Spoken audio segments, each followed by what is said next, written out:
ജാഹിലിയ കാലത്തുണ്ടായ ചില സംഭവങ്ങളുണ്ട്. ജാഹിലിയ കാലത്ത് ഹിൽഫുൽ ഫുദൂൽ എന്ന് പറയുന്ന ഒരു സംഭവം ഉണ്ടാകുന്നുണ്ട്. അതായത് ഒരു മനുഷ്യൻ മക്കത്ത് വന്ന് കുറച്ച് കച്ചവടങ്ങളൊക്കെ നടത്തുന്നു. ആ കച്ചവടം നടത്തിയ മനുഷ്യന് എമൗണ്ട് കൊടുക്കേണ്ട അവിടുത്തെ ഏറ്റവും പ്രഗത്ഭനായ ഭരണ സാരഥ്യത്തിലുള്ള വ്യക്തി ഒന്നും കൊടുക്കാതിരിക്കുന്നു. അപ്പൊ അയാൾ നേരെ അവിടെ തിഹാമ മലന്റെ മുകളിൽ കയറി ഒരു പാട്ട് പാടുകയാണ്. ഏതോ നാട്ടിൽ നിന്ന് സമ്പാദ്യവും കൊണ്ട് ജീവിക്കാനുള്ള ഉപജീവനം തേടി വന്ന ഒരാൾ ഈ മക്കയിൽ ഇങ്ങനെ പീഡിപ്പിക്കപ്പെടാൻ പാടുണ്ടോ എന്ന ആ വരികൾ അറേബ്യൻ വീടുകളിലേക്ക് വരുമ്പോൾ അവരെല്ലാവരും കൂടി ഒന്നിച്ചുകൂടാണ്.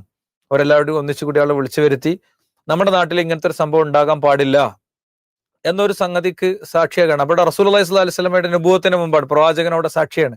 പിന്നീട് പ്രവാചകൻ പറയുന്നുണ്ട്, ഇതുപോലത്തെ എന്തുണ്ടെങ്കിലും ഞാൻ അതിൽ മുന്നിൽ തന്നെ ഉണ്ടാകും, ഇതുപോലത്തെ എല്ലാ മൂവ്മെന്റുകളുടെയും മുന്നിൽ ഞാൻ ഉണ്ടാകുമെന്ന് റസൂലുള്ളാഹി സ്വല്ലല്ലാഹു അലൈഹി വസല്ലം പഠിപ്പിക്കുന്നുണ്ട്.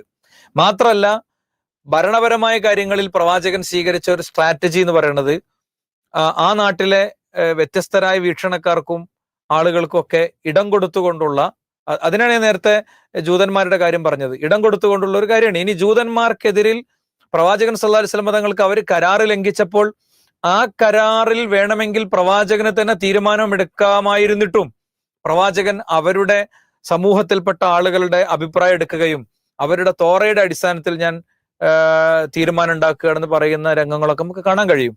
അതുകൊണ്ട് കർമ്മങ്ങളിലും വിശ്വാസത്തിലും ചുരുങ്ങി നിൽക്കലോ കളികളിലും വിനോദങ്ങളിലും ഒതുങ്ങലോ അല്ല, മറിച്ച് ജീവിക്കുന്ന ഒരു ടൈം ലൈൻ കൃത്യമായി വായിച്ചുകൊണ്ട് കാലത്തിന്റെ ചുവരെഴുത്ത് വായിച്ചുകൊണ്ട് ശരിയായ ദിശയിൽ പോവുക എന്നുള്ളത് ഫാഷിസത്തെ പ്രതിരോധിക്കുന്നിടത്ത് നല്ലൊരു ഔഷധമാണ്, ഒരു 1-ാം നമ്പർ മരുന്നാണ് എന്നാണ് ചേർത്ത് വെക്കാനുള്ളത്.